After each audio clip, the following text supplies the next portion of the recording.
نحمده ونصلي ونسلم على رسوله الكريم اما بعد فاعوذ باللہ من الشیطان الرجیم بسم اللہ الرحمن الرحیم۔ ناظرین، ناظرات، سامعین، سامعات، آج کا ہمارا موضوع ہے کفار، غیر مسلم، کرسچن، ان کی محافل اور میلوں میں شرکت کرنا مسلم کا، امت مسلمہ کا کیسا ہے؟ تو ظاہر بات ہے کہ آپ جانتے ہیں کہ قرآن کا واضح اعلان ہے، لا ترکنوا الی الذین ظلموا فتمسکم النار، کہ جو ظالم لوگ ہیں ان کی طرف تم میلان مت کرو ورنہ تمہیں جہنم کی آگ چھوئے گی۔ اور ایک جگہ اللہ رب العزت نے فرمایا فلا تقعد بعد الذکری مع القوم الظالمین، فرمایا کہ ظالموں کی قوم کے پاس مت بیٹھو۔ اور ایک روایت میں حضور نے فرمایا کہ لا تجالسوہم ولا تناکحوہم ولا تشاربوہم، فرمایا نہ ان کے ہم نشین بنو، نہ ان کے ساتھ کھانا پینا کرو۔ تو لہٰذا ان آیات سے اور حدیث پاک سے معلوم ہوا کہ کافر کے میلے میں، ان کی مجلس و محافل میں جانا منع ہے۔ اور ایک روایت میں حضور نے فرمایا کہ جس نے کسی جماعت کے اندر اضافہ کیا فَهُوَ مِنْهُمْ، تو اس کا شمار اسی جماعت میں ہوگا۔ اور ایک روایت میں حضور فرماتے ہیں من جامع المشرک وسکن معه فإنه مثله، ابو داؤد کی کتاب الجہاد کی یہ روایت ہے۔ حضور نے فرمایا جو شخص بھی مشرک کے ساتھ اکٹھا ہوا، اس نے اس کے ساتھ اجتماع کیا اور اس کے ساتھ ٹھہرا، تو بے شک وہ بھی مشرک کی طرح ہی ہے۔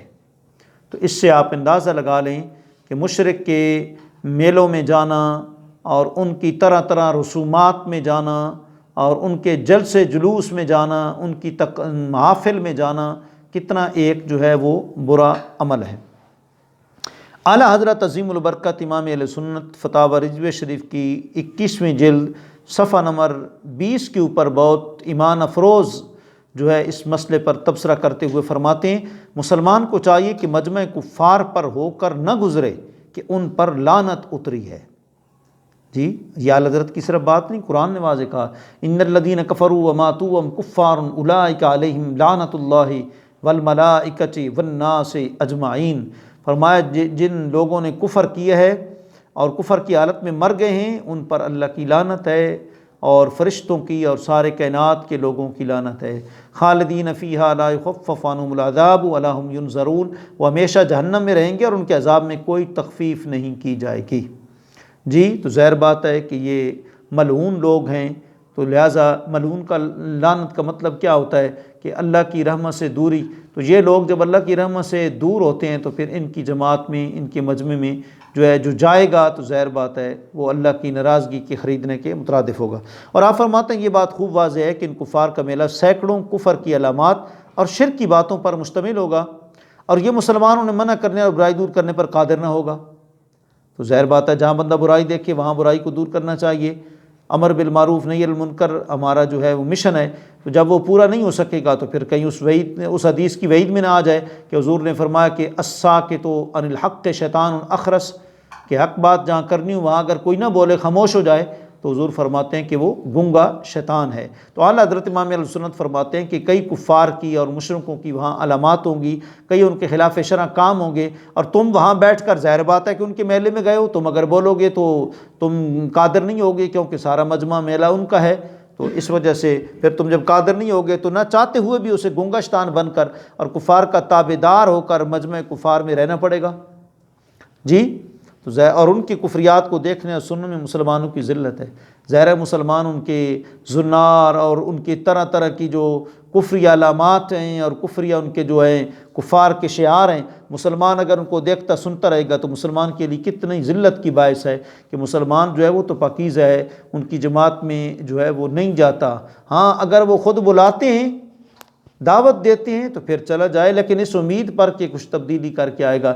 جیسے خاتون جنت کو دعوت دی گئی تھی عیسائیوں کی طرف سے، اور آپ جب گئیں تو وہاں جتنا مجمع تھا سب کو کلمہ پڑھا کے آئیں۔ خاتون جنت کے جب انہوں نے وہاں دیکھا تو پھر سب کے جو ہے وہ آپ دل بدل گئے اور انہوں نے کلمہ پڑھا اور آپ کی نوکری میں جو ہے وہ آ گئے تھے۔ یا تو پھر اس طرح ہو، لیکن اس طرح ہر بندہ تو خاتون جنت جیسا نہیں ہو سکتا، وہ تو عظیم شہزادی ہیں کہ قیامت والے دن آئیں گی تو حکم ہوگا سر کو جھکا لو، حضور کی شہزادی تشریف لا رہی ہیں۔ تو لہٰذا اس لیے ہمیں ان کے گرجوں میں، ان کے کلیساؤں میں جانے سے بھی منع کیا گیا ہے کہ تم کیا اس مقام پر ہو کہ تم ان کے گرجے میں یا کلیسے میں جا کر تبلیغ کرو گے اور ایسی تبلیغ کرو گے کہ ان کے دل پھر جائیں گے؟ یہ تو ہمارے بس کی بات نہیں ہے جی، ہم تو اس مقام پر نہیں فائز ہیں۔ ہاں اللہ کے محبوب بندے اولیاء کرام کی شان ہے، ان کی نظر بھی کافروں پر پڑتی ہے تو دل کی دنیا بدل کے رکھ دیتے ہیں۔ حضرت سلطان الہند حضرت عطاء الرسول خواجہ خواجگان حضرت خواجہ معین الدین چشتی اجمیری رحمۃ اللہ تعالیٰ علیہ، آپ کی ایک نظر پڑے تو کتنے غیر مسلموں کے دل بدل جاتے ہیں۔